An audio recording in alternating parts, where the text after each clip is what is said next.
প্রিয় দর্শক, সাজ্জাদ কাদিরের শুভেচ্ছা নিন।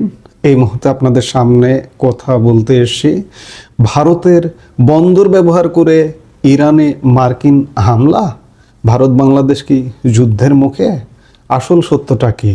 যদি এমনটা সত্যি সত্যি হয় যে ভারতের বন্দর ব্যবহার করে মার্কিন যুক্তরাষ্ট্র কিংবা ইসরায়েল ইরানে হামলা চালাচ্ছে, তাহলে কিন্তু এই যুদ্ধের আঁচ থেকে ভারত বলুন বাংলাদেশ বলুন কেউ রক্ষা পাবে না।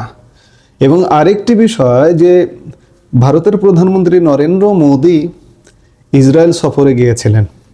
ইসরায়েল সফর করে আসার ঠিক একদিন গ্যাপ দিয়ে ২৬ তারিখে ইসরায়েল থেকে প্রধানমন্ত্রী নরেন্দ্র মোদী ফিরে এলেন। আর ২৮ তারিখে ইসরায়েল মার্কিন যুক্তরাষ্ট্র যৌথভাবে ইরানে হামলা করলো। এবং এতে গুজবের ডালপালা মেলাটা খুবই স্বাভাবিক যে ভারতও ইরানের বিরুদ্ধে যুদ্ধে সায় দিচ্ছে কিংবা ইরানকে আক্রমণ করতে নিজেদের ভূমি পেতে দিচ্ছে মার্কিন যুক্তরাষ্ট্র কিংবা ইসরায়েলকে। এবং এই প্রেক্ষাপটে একটি গুজব ছড়িয়ে গেছে। আমরা আসল সত্যটা একটু জানতে চাইব। বিশ্ব রাজনীতিতে এই মুহূর্তে সব থেকে বড় প্রশ্ন, মধ্যপ্রাচ্যের আগুন কি এবার দক্ষিণ এশিয়ায় ছড়িয়ে পড়ছে কিনা। আমি শুরুতেই বলেছি, এই গুজবটা যদি সত্য হয় বা সত্য হতো, তাহলে কিন্তু এই বিপদের আজ থেকে আমরা কেউ বাঁচতে পারবো না বা পারতাম না। ভারত বলুন বাংলাদেশ বলুন কেউ না। সম্প্রতি একটি খবর দাবানলের মতো ছড়িয়ে পড়েছে যে ভারতের সমুদ্র বন্দর ব্যবহার করে ইরানে হামলা চালাচ্ছে আমেরিকা। এমনকি দাবি করা হচ্ছে ডোনাল্ড ট্রাম্পের নির্দেশে দিল্লির অনুমতি নিয়েই ভারতীয় ভূখণ্ড থেকে ক্ষেপণাস্ত্র ছোড়া হচ্ছে। কিন্তু এই খবরের সত্যতা কতটুকু? মার্কিন সেনাবাহিনীর একজন অবসরপ্রাপ্ত কর্নেলের বিস্ফোরক মন্তব্যের পর কেন ভারত সরকারকে সরাসরি ময়দানে নামতে হলো? সত্যিই কি ভারত বাংলাদেশ এই যুদ্ধের কবলে পড়তে যাচ্ছে? ঘটনার সূত্রপাত একটি চাঞ্চল্যকর দাবি থেকে। শোনা যাচ্ছিল ভারতের সমুদ্র বন্দর থেকে ইরানে হামলা চালাচ্ছে আমেরিকা।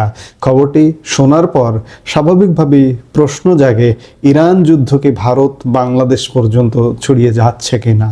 দাবি করা হয়েছে ইরানে হামলা চালাতে ভারতীয় ভূখণ্ডকেও ব্যবহার করছে আমেরিকা। আরও চাঞ্চল্যকর তথ্য হলো, দিল্লির অনুমতিতে ভারতের সমুদ্র বন্দর থেকে ইরানে ক্ষেপণাস্ত্র ছুটছে ডোনাল্ড ট্রাম্প সেনা। সম্প্রতি মার্কিন সেনাবাহিনীর অবসরপ্রাপ্ত কর্নেল ডগলাস ম্যাকগ্রের একটি মন্তব্যের পরেই এমন জল্পনা বিশ্বজুড়ে ছড়িয়ে পড়ে। দর্শক, ডগলাস ম্যাকগ্রের সাধারণ কোনো ব্যক্তি নন। তিনি মার্কিন সেনাবাহিনীর একজন অবসরপ্রাপ্ত কর্নেল এবং সমর বিশেষজ্ঞ। তার মুখ থেকে যখন এমন কথা আসে তখন তা আন্তর্জাতিক মহলে শোরগোল ফেলে দেয়। প্রশ্ন ওঠে, ভারত কি তবে সরাসরি মধ্যপ্রাচ্যের এই যুদ্ধে জড়িয়ে পড়ল? এই খবর ছড়িয়ে পড়ার পর ভারত সরকার চুপ করে বসে থাকেনি। বৃহস্পতিবার ভারতের বিদেশ মন্ত্রক এই বিষয়ে কড়া প্রতিক্রিয়া জানিয়েছে। বিদেশ মন্ত্রক স্পষ্ট করে দিয়েছে যে এই দাবি সম্পূর্ণ ভিত্তিহীন একটি ভাবনা। মন্ত্রকের পক্ষ থেকে তাদের এক্স সাবেক টুইটার হ্যান্ডেলে জানানো হয়েছে যে পুরো বিষয়টি ফ্যাক্ট চেক বা তথ্য যাচাই করে দেখা গেছে এটি আসলে একটি ভুয়া মার্কিন সংবাদ যা উদ্দেশ্য প্রণোদিতভাবে ছড়ানো হয়েছে। অর্থাৎ ভারত সরকার খুব স্পষ্টভাবে জানিয়ে দিয়েছে যে ভারতীয় কোনো বন্দর বা ভূখণ্ড ব্যবহার করে অন্য কোনো দেশে হামলা চালানোর অনুমতি কাউকে দেওয়া হয়নি। দিল্লির অবস্থান এখানে অত্যন্ত পরিষ্কার, ভারত কোনোভাবেই এই যুদ্ধের অংশ নয়। এখন প্রশ্ন হলো, ভিডিওটিতে ঠিক কি ছিল? সম্প্রতি মার্কিন সংবাদ মাধ্যম OAN এর একটি ভিডিও সোশ্যাল মিডিয়ায় ভাইরাল হয়। সেই ভিডিওতে দেখা গেছে অবসরপ্রাপ্ত কর্নেল ডগলাস ম্যাকগ্রের বলছেন, আমাদের সমস্ত সেনাঘাঁটি ধ্বংস হয়ে গেছে, আমাদের বন্দর স্থাপনাগুলোও ধ্বংস হয়ে গেছে। বর্তমানে ভারত এবং ভারতীয় বন্দরগুলোর উপর নির্ভর করতে হচ্ছে, যা আদর্শ অবস্থা নয়। নৌবাহিনী সূত্রে এমনটাই খবর। ম্যাকগ্রের এই দাবিটি মূলত আগুনের মতো ছড়িয়ে পড়ে, কিন্তু ভারত সরকারের ফ্যাক্ট চেক অ্যাকাউন্ট বলছে OAN এর এই সাক্ষাৎকারের বক্তব্য সম্পূর্ণ ভুয়া এবং ভিত্তিহীন। এক্স হ্যান্ডেলের পোস্টের ক্যাপশনে সাফ লিখে দেওয়া হয়েছে, এই ধরনের ভিত্তিহীন এবং ভুয়া খবরের বিষয়ে আপনাদের সতর্ক করছি আমরা। তার মানে দাঁড়ালো মার্কিন সংবাদ মাধ্যমে প্রচারিত এই খবরটি ছিল বানোয়াট এবং এর কোনো বাস্তব ভিত্তি নেই। ভারতীয় নৌবাহিনী বা সরকারের পক্ষ থেকে এমন কোনো খবর বা অনুমতির কথা কোথাও জানানো হয়নি। তবে কি ভারত এই যুদ্ধ নিয়ে বিচলিত নয়? অবশ্যই বিচলিত।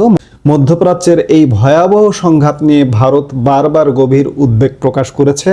ভারতের বিদেশ নীতি অনুযায়ী দিল্লি সকল পক্ষকে সংযম প্রদর্শন, উত্তেজনা বৃদ্ধি এড়ানো এবং বেসামরিক নাগরিকদের নিরাপত্তা নিশ্চিত করার আহ্বান জানিয়েছে। ভারতের জন্য এই যুদ্ধ দুশ্চিন্তার কারণ অন্য জায়গায়। ইরান এবং পার্শ্ববর্তী দেশগুলো যেমন সৌদি আরব, সংযুক্ত আরব আমিরাত, জর্ডান, কুয়েত, সিরিয়া, ওমান ও বাহরিনের মতো দেশগুলোতে লক্ষ লক্ষ ভারতীয় নাগরিক কর্মরত আছেন। যুদ্ধ ছড়িয়ে পড়লে এই মানুষগুলোর নিরাপত্তা হুমকির মুখে পড়বে। দিল্লি বর্তমানে সেই সব দেশে আটকে থাকা ভারতীয়দের নিরাপদে দেশে ফেরানোর জন্য সর্বোচ্চ চেষ্টা চালাচ্ছে। তাই ভারত যুদ্ধে উস্কে দেওয়ার বদলে বরং শান্তি প্রতিষ্ঠা এবং নিজ নাগরিকদের সুরক্ষার দিকেই বেশি মনোযোগী। সুতরাং আজকের আলোচনার সারসংক্ষেপ করলে দাঁড়ায়, ভারতের বন্দর ব্যবহার করে ইরানে মার্কিন হামলার খবরটি একটি নিছক গুজব। এটি একটি ভুয়া খবরের প্রতিশ্রুতি যা সাধারণ মানুষের মধ্যে আতঙ্ক ছড়ানোর জন্য তৈরি করা হয়েছিল। ভারত ও বাংলাদেশ এই মুহূর্তে সরাসরি কোনো যুদ্ধের ঝুঁকিতে নেই, যদিও মধ্যপ্রাচ্যের অস্থিরতা পরোক্ষভাবে অর্থনৈতিক প্রভাব ফেলতে পারে। ভারত সরকার স্পষ্টভাবে জানিয়ে দিয়েছে যে তারা শান্তির পক্ষে এবং কোনো দেশকেই নিজেদের ভূখণ্ড যুদ্ধের জন্য ব্যবহার করতে দেবে না। ডগলাস ম্যাকগ্রের দাবিটি আন্তর্জাতিক রাজনীতিতে একটি বিভ্রান্ত ছড়ানোর চেষ্টা মাত্র, এবং এই বিভ্রান্তি থেকে একটা অঘটনও তো ঘটে যেতে পারত। যেই মুহূর্তে এই ধরনের বিভ্রান্তি ছড়ানো হয়েছে সেই মুহূর্তে ইরান ওদিকে মধ্যপ্রাচ্যের বিভিন্ন সেনাঘাঁটিতে, মার্কিন সেনাঘাঁটিতে হামলা করছে।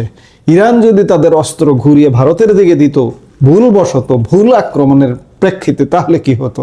এটি একটা মারাত্মক বিপর্যয়ের ঘটনা ঘটতো। এখন পর্যন্ত বিপর্যয়ের ঘটনা ঘটেনি। ভারত সরকার তাৎক্ষণিক বিবৃতি দিয়ে তাদের অবস্থান জানিয়েছে, এটি অবশ্যই ইতিবাচক। তবে এই যুদ্ধটা খুব ভয়ঙ্কর রূপ লাভ করছে মধ্যপ্রাচ্যে। এটি দক্ষিণ এশিয়ার দিকেও আসে কিনা দেখুন। পাকিস্তান, আফগানিস্তান আগে থেকেই যুদ্ধ করছে। এটি যদি ভারত পর্যন্ত আসে, বাংলাদেশ পর্যন্ত আসতে কতক্ষণ? আমাদের প্রত্যাশা, আমরা যুদ্ধ চাই না, আমরা শান্তি চাই। এখন দেখার বিষয় যে মধ্যপ্রাচ্য যুদ্ধটা শীঘ্রই প্রশমন হয় কিনা, আমরা সেটির জন্য অধীর আগ্রহে অপেক্ষা করছি। এই মুহূর্তে এ পর্যন্তই। সবাই ভালো থাকুন, সুস্থ থাকুন।